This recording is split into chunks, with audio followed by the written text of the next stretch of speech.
Hello दोस्तों, नमस्कार। मैं नरेंद्र कौशिक आपके अपने YouTube channel Kaushik Sanskrit education में आपका हार्दिक अभिनंदन एवं स्वागत करता हूं। दोस्तों, इससे पहले वाले वीडियो में हमने की थी समाज के बारे में चर्चा। इससे पहले कहना चाहूँगा दोस्तों मैं आप लोगों को कि आपसे ये रिक्वेस्ट है कि चैनल को सब्सक्राइब जरूर करें और ज़्यादा से ज़्यादा शेयर जरूर करें। चर्चा करते हैं, चलो आगे। कि समाज पढ़ रहे थे, समाज में पढ़ा था हमने तत्पुरुष समाज। तत्पुरुष समाज के दो भेद पढ़े थे हमने, एक था अपने पास में समानाधिकरण और एक था अपने पास में व्याधिकरण। समानाधिकरण तत्पुरुष समाज के जो भेद बनते हैं वो है कर्मधारय और द्विगु बनते हैं अपने आप में, क्योंकि दोनों पदों में समान विभक्ति होती है। जबकि व्याधिकरण के जो भी भेद बने थे अपने पास में द्वितीय, तृतीय, चतुर्थी, पंचमी, षष्ठी, सप्तमी, जो भी तत्पुरुष समाज के भेद पढ़े थे वो हमने सभी के सभी पढ़ लिए। जो कर्मधारय समास पढ़ा था उसमें मैंने आप लोगों को दो सूत्र कर्मधारय समास के बारे में चर्चा करे थे। उसके दो सूत्र आप लोगों को मैंने पहले वाले वीडियो में बता दिए थे। पहले वाले वीडियो में बता दिए थे कर्मधारय समास के दो सूत्र। एक बार वापस कर देता हूं, यदि नहीं देखा तो वहां पे देख लेना। वापस रिपीट कर देता हूं मैं एक बार अपने पास में पहला सूत्र था विशेषणम, विशेषणम, विशेषण, विशेषणम, विशेषण, बहुलम, विशेषणम, विशेषण, बहुलम। और जो दूसरा सूत्र अपने पास में वो क्या था? उपमानानि, उपमानानि सामान्य वचने, उपमानानि सामान्य वचने। ये दो सूत्र थे अपने पास में। एक सूत्र था विशेषणम, विशेषण, बहुलम और एक क्या था उपमानानि सामान्य वचने। ये जो दो सूत्र थे इन्हीं के आधार पे थे। देखो पहला जो सूत्र वो अपने आप में क्या अपने को बताता है। पहला ये कहता है कि यदि किसी समासिक पद में एक पद विशेषण हो और एक पद क्या हो? विशेष्य। अब आप लोगों को पता होना चाहिए कि विशेषण क्या होता है। अरे आप लोग इतने पढ़ गए तो पता भी होगा, क्योंकि जो संज्ञा, सर्वनाम आदि विशेष शब्दों की विशेषता प्रकट करता है वो क्या होता है? विशेषण। और जिसकी विशेषता प्रकट की जाती है वो क्या होता है? विशेष्य। जैसे अपने पास में एक शब्द है अपने पास में, जैसे हो गया श्वेतासनम, यानी शब्द क्या अपने पास में आसन है, वो आसन कैसा है? श्वेत है। तो यानी जो श्वेत शब्द है वो क्या है? उसकी विशेषता प्रकट करता है। तो यदि ऐसा शब्द आ जाए अपने पास में तो अपने को यदि कोई पूछे कि शब्द में विशेषण क्या है तो क्या हो गया? श्वेत। और यदि अपने को पूछे कि विशेष्य क्या है तो वो क्या हो गया? आसन। तो यानी इस तरीके से तो इसका मतलब हो गया एक पद क्या होगा? विशेषण और एक पद एक पद क्या होगा? विशेषण और एक क्या होगा? विशेष्य। दोनों पदों की क्या होती है? प्रधानता होती है, बहुलता होती है। एक अपने पास में क्या? उपमानानि सामान्य वचने, यानी एक शब्द हो तो क्या होगा? उपमान होगा और एक क्या होगा? उपमेय होगा। जैसे अपने पास में शब्द आ गया पुरुष व्याघ्र, यानी पुरुष कैसा है? व्याघ्र जैसा। व्याघ्र के शब्द से पुरुष, यानी व्याघ्र के साथ में उसे क्या दी गई है? उपमा दी गई है। यानी बाघ कैसे होता है? जैसे अपने आप में शक्तिशाली, निडर होता है, वैसे ही ये चीजें बताई गई है। चलो अब चर्चा करते हैं। अब देखो, जब हमें इस समास का जब विग्रह, समासिक पद का विग्रह करेंगे तो समासिक पद का जब विग्रह करते हैं तो विग्रह के अंदर अपने पास में जो समासिक पद है उसमें यदि पुल्लिंग या स्त्रीलिंग शब्द आ रहे हैं तो वहां पे बीच में चय के बाद में क्या लगेगा? असो लगेगा। क्या लगेगा? असो लगेगा। और यदि अपने पास में नपुंसकलिंग शब्द आ रहा है तो क्या लगेगा? तत्। तो क्या लगेगा? तत्। वैसे ही शब्द में यहाँ पे है क्या? तत् है, लेकिन जहां छोड़ने वाला रूल लगे यहाँ पे क्या होगा? तत् हो जाएगा। तो कहने का तात्पर्य ये अपने पास में कि कर्मधारय समास का जब हम विग्रह करेंगे समासिक पद का तो अपने पास में विग्रह करते समय चय के बाद में क्या लगेगा? असो लगेगा। और यदि नपुंसकलिंग है तो क्या लगेगा? तत् लगेगा। जैसे अपने पास में उदाहरण के तौर पे आ जाए, उदाहरण है अपने पास में कृष्ण सर्प है। क्या उदाहरण है? कृष्ण सर्प। देखो दोस्तों, बताना चाहूंगा आप लोगों को कि जो भी शब्द है, अब एक बार अपने को कंपेयर करना चाहिए पीछे से कि कौन सा समास हो सकता है। चलो भूल जाओ एक बार कि यहाँ पे कर्मधारय समास है। सबसे पहले हमने पढ़ा क्या था? अव्ययी भाव समास पढ़ा था। तो कंपेयर करते हैं क्या अव्ययी भाव समास हो सकता है क्या? क्या अपनी भाषा में अव्ययी भाव समास की? अव्ययी भाव समास है उसमें मैंने आप लोगों को बताया था कि अपने पास में एक पद क्या होगा? अव्ययी होगा। तो यहाँ पे अव्ययी नहीं है, इसका मतलब वहां से अव्ययी भाव समास नहीं होगा। एक अव्ययी भाव का मैंने आप लोगों को बताया था कि यदि नदीवाचक शब्द के साथ में संख्यावाचक शब्द और साथ में क्या है? नदीवाचक शब्द है तो वहां पे अव्ययी भाव समास होता है। तो यहाँ पे नदीवाचक शब्द है ही नहीं, तो वो भी नहीं है। इसके बाद में मैंने आप लोगों को चलते हैं तत्पुरुष समास में। तत्पुरुष समास में जो व्याधिकरण बताते हैं उसमें सातों विभक्तियों के मैंने आपको सूत्र बताए थे। जैसे द्वितीय पतित बताया था, उसके बाद में मैंने आपको बताया था पूर्व सदृश समानार्थ बताया था, उसके बाद में मैंने आपको बताया चतुर्थी तदर्थ हित बलि हित सुरक्षित बताया था, उसके बाद में मैंने आपको पंचमी भयन बताया था, श्लोकांतिका दुराकृत मैंने 3 बताया था। इस तरीके से बताया था, से षष्ठी बताया था, सप्तमी सौंदर्य बताया था, सिद्ध सुस्त पक्व बंदेश से बताया था। तो वो अपने आप में यहाँ पे नहीं है। अब यदि हम इसका अर्थ समझे तो अर्थ क्या होगा इसका, काला है जो सांप, यानी सांप की क्या करता है, ये विशेषता प्रकट करता है, सर्प की क्या कर रहा है, ये विशेषता प्रकट कर रहा है। तो अब अपने को जब इसका विग्रह करेंगे तो कैसे करेंगे, तो विग्रह करते समय मैंने आप लोगों को बता दिया कि दोनों पद में विभक्ति है वो क्या होगी, समान होगी। प्रथमा विभक्ति होगी कृष्ण है, च देखो सर्प शब्द वो क्या है, पुल्लिंग है, तो क्या हो जाएगा, च असौ सर्प है, क्या हो जाएगा, कृष्ण है च असौ सर्प है। इसी तरीके से अपने पास में दूसरा उदाहरण आ जाए, जैसे आ गया नीलोत्पलम, नीलोत्पलम, नीलोत्पलम, तो यानी नीलोत्पलम उत्पल शब्द वो क्या अपने आप में पुष्प से संबंधित है। तो यहाँ पे क्या हो गया, ये नपुंसक लिंग है, तो क्या बनेगा, नीलम, नीलम च तद उत्पलम, नीलम च तद उत्पलम। इसी तरीके से अपने पास में और भी शब्द मिल जाएगा, जैसे श्वेतासनम, श्वेतासनम, हरित मर्चिका, हरित मर्चिका। अब देखो ध्यान ये रखना है अपने पास में, देखो एक थोड़ी सी वापस चर्चा करता हूं मैं आपको कि एक तो अपने पास में क्या है, कृष्ण असो सर्प है, या फिर अपने पास में क्या हो सकता है, इसको संधि भी कर सकते हैं। यहाँ पे कृष्ण है चासो सर्प है, ये संधि किया हुआ है, दोनों समास से विग्रह है, वो दोनों के दोनों से, ये कृष्ण चासो सर्प हो या कृष्ण असो सर्प है। नीलम च तद उत्पलम, श्वेतासनम, तो श्वेतासनम वो कैसे करोगे, श्वेतम च तद आसनम, श्वेतम च तद आसनम। इसका देखो अपने पास में हरित मर्चिका, यानी शब्द वो क्या है अपने आप में स्त्रीलिंग है, तो क्या बन जाएगा, हरिता च असो मर्चिका, हरिता च असो मर्चिका। तो यानी कहने का तात्पर्य ये अपने पास में, यदि शब्द पुल्लिंग है तो लगाना अपने को च असो, यदि स्त्रीलिंग है तो लगाना अपने को च असो, और यदि अपने पास में नपुंसक लिंग शब्द है तो क्या बनाना अपने को च तद। तो आशा करता हूं आपको कि जो पहले वाला जो सूत्र था अपने पास में विशेषण विशेषण बहुलम, ये जो सूत्र है उसके जो उदाहरण बनते हैं वो बेहतरीन तरीके से आप लोगों को समझ में आ गए होंगे। यदि आप देखना चाहो तो देख सकते हो, स्क्रीनशॉट लेना चाहो तो स्क्रीनशॉट ले सकते हो। अब भी यदि आप लोगों को कोई शंका है, यदि अब भी समझ में नहीं आ रहा, तो मैं दोस्तों आपसे रिक्वेस्ट कर रहा हूं कि आप लोग कमेंट बॉक्स में जरूर लिखें, क्योंकि ऐसा मौका अब आपको वापस नहीं मिलेगा। आपके पास में तैयारी करने का बहुत ही बेहतरीन मौका है, बहुत ही अच्छा समय है, क्योंकि अभी अपने पास में शेड्यूल नहीं आया रीट का, अभी प्रेजेंट टाइम वर्तमान समय में कोई भी नई भर्ती का शेड्यूल नहीं आया। तो वो जितना भी समय है उस समय का सदुपयोग करें। आप झूठी ऐसे भ्रमित करें, उन भ्रमित करने वाले जो मैसेज हैं, जो सोशल नेटवर्किंग के जो भी चीजें चल रही हैं उन पे आप भ्रमित न होवें, आप अपनी तैयारी पे जोर देवें, क्योंकि आपको एक दिन ऐसा होगा तुरंत एग्जाम हो जाएगा और आप लोगों के मन में यही रह जाएगा कि हम तैयारी नहीं कर पाए। तो तैयारी करने के लिए आप अब से ही लगातार जुड़े रहो, क्योंकि ये मन से निकाल दो कि जब एग्जाम होगा तब तैयारी कर लेंगे, फिर आपको मौका नहीं मिलेगा। लगातार तैयारी करते रहो, लगातार देखते रहो, आपके पास में सबसे बेहतरीन मौका है तैयारी करने का। जितना भी लंबा समय मिलेगा वो आपको ही फायदा पहुंचाने वाला है। इसीलिए बार बार कह रहा हूं कि चैनल है उसको ज्यादा से ज्यादा देखो, एक एक वीडियो 2-2 3-3 4-4 बार देखो, ताकि आपको समझ में आ जाए, फिर गलती नहीं होगी। उदाहरण होंगे वो ऐसे के ऐसे आएंगे, यहाँ से बाहर कोई भी उदाहरण नहीं आएगा आप लोगों को। चलो लिख लिया होगा या स्क्रीनशॉट ले लिया होगा, आगे चलते हैं। अपने पास में जो दूसरा उदाहरण है उसकी तरफ चलते हैं। उपमानानि सामान्य वचने,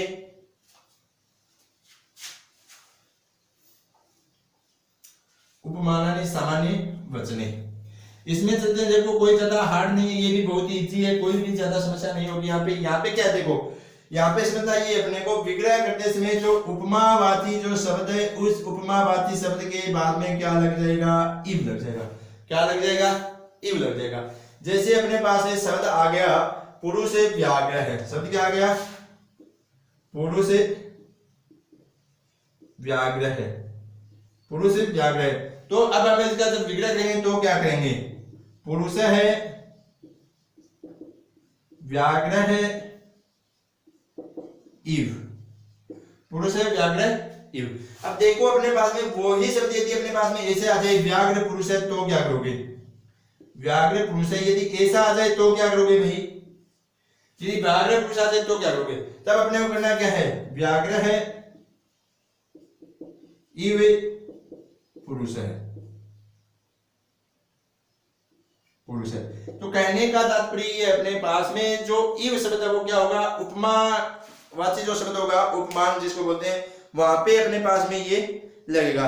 जैसे अपने पास में शब्द आ जाए अपने पास में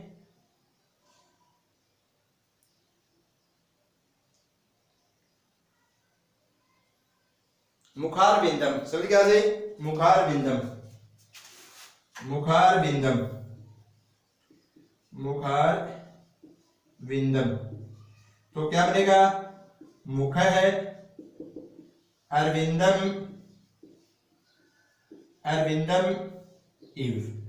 या फिर अपने पास में शब्द आ गया घनश्याम है, देखो घनश्याम, घनश्याम शब्द में क्या होता है, घन श्याम, श्याम का मतलब क्या होता है, काला, और घन यानी बादलों। तो यहाँ पे जो उपमावाची शब्द है वो क्या है, घन है या श्याम है, तो यहाँ पे क्या है, घन है, तो क्या बनेगा, घन, घन इव श्याम है, घन है इव श्याम है। तो यहाँ पे उपमावाची शब्द क्या था अपने पास में, घन था, घन, सॉरी, घन इव श्याम है। तो कहने का तात्पर्य अपने पास में जो उपमावाची जो शब्द होगा उस उपमावाची शब्द के साथ में अपने को क्या करना है, इव लगाना है। तो आशा करता हूं आपको समझ में आ गए होंगे। यानी उपमावाची जो भी शब्द होगा, जैसे नरी शार्दुला नर है, इव शार्दुला हो जाएगा।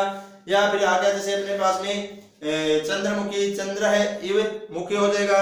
या फिर अपने पास में जैसे शब्द आ गया चरण कमलम, तो चरण है कमलम इव हो जाएगा।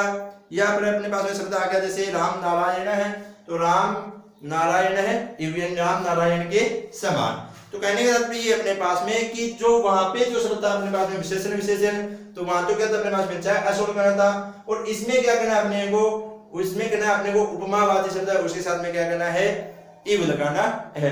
तो आशा करता हूं आपको समझ में आ गया होगा। चलो, यदि अब भी कोई शंका है तो आप लोग बताएं जरूर।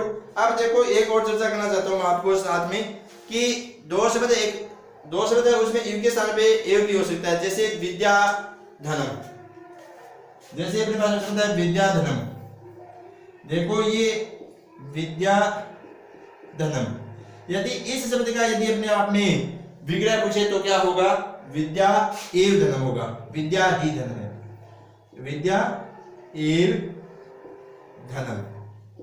यदि इसका विग्रह आता है तो क्या बनता है, विद्या एव धनम, विद्या धनम। ठीक है दोस्तों, तो आशा करता हूं आपको कि समझ में आ गया होगा। यदि अब भी कुछ शंका लग रही है तो लिखना जरूर कमेंट बॉक्स में। चलो, आशा करता हूं कि जो क्रमधारय समास है वो आपको बेहतरीन तरीके से समझ में आ गया है, इसमें आपको कोई भी शंका नहीं लगी होगी। अब आगे चलते हैं अपने पास में।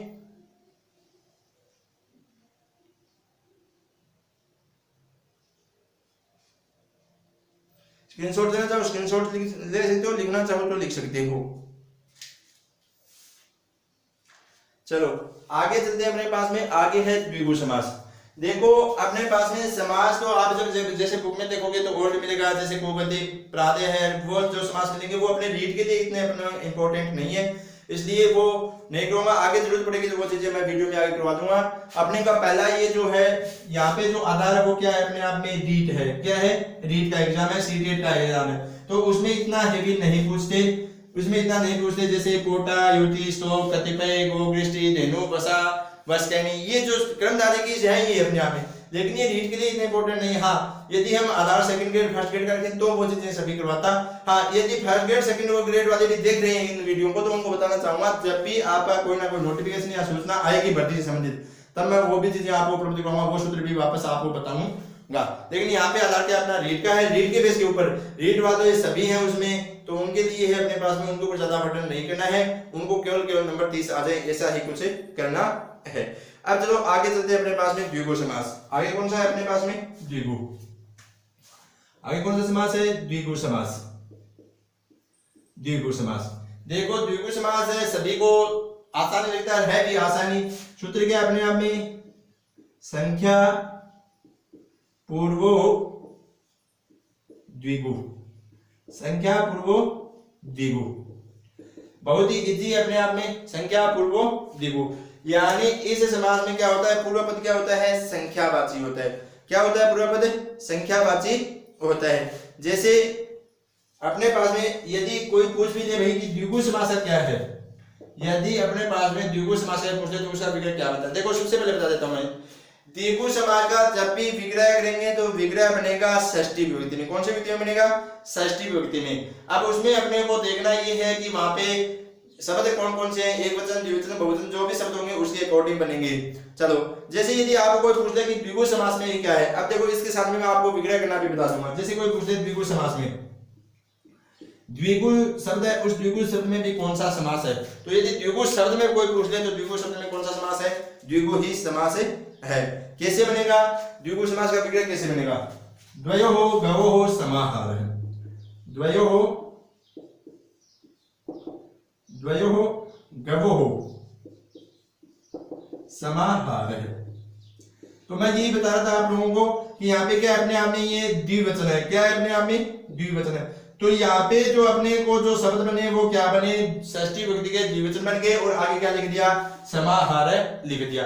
इसी तरीके से अपने पास में शब्द आ जाए पंचवटी, तो क्या करोगे, पंचानाम वटानाम समाहार है, पंचानाम वटानाम समाहार तो क्या बन जाएगा, पंचवटी। यदि अपने पास में शब्द आ जाए पंचपात्रम, पंचपात्रम तो क्या बनाओगे, यदि अपने पास में शब्द आ गया पंचपात्रम तो क्या बनाओगे,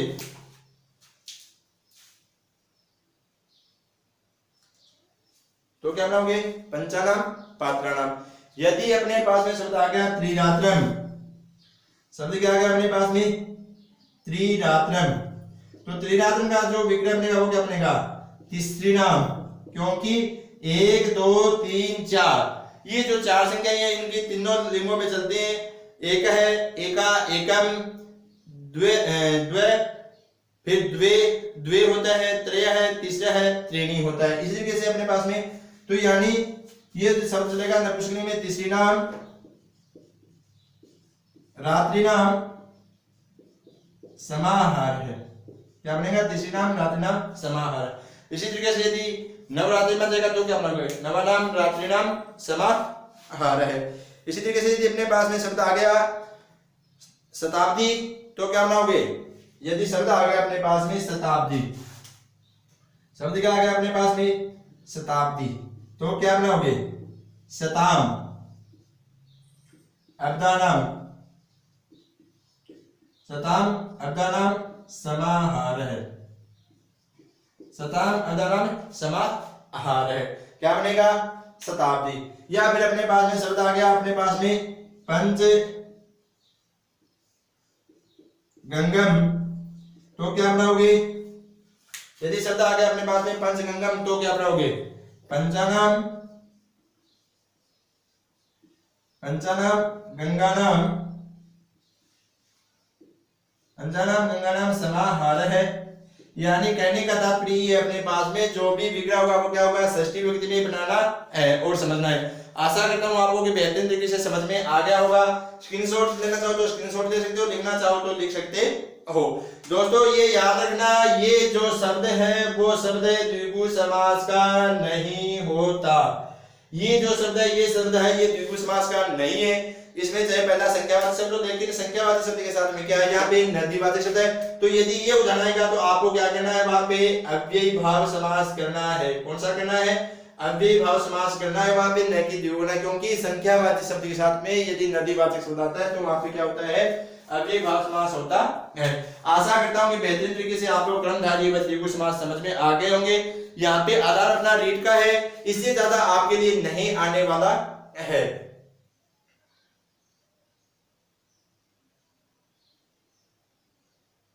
चलो दोस्तों लिख लिया होगा।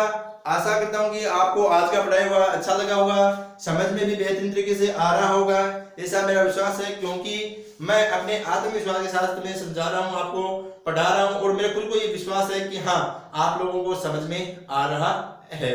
देखो तैयारी करनी है। मैं ये नहीं कह रहा कि मेरे ही वीडियो देखो, तैयारी करनी है, आपको सक्सेस होना है। सक्सेस के लिए आप किसी से हेल्प लो, अपने से जो छोटा है उससे भी हेल्प ले सकते हो, लेकिन अपने को क्या करना है, सक्सेस होना है।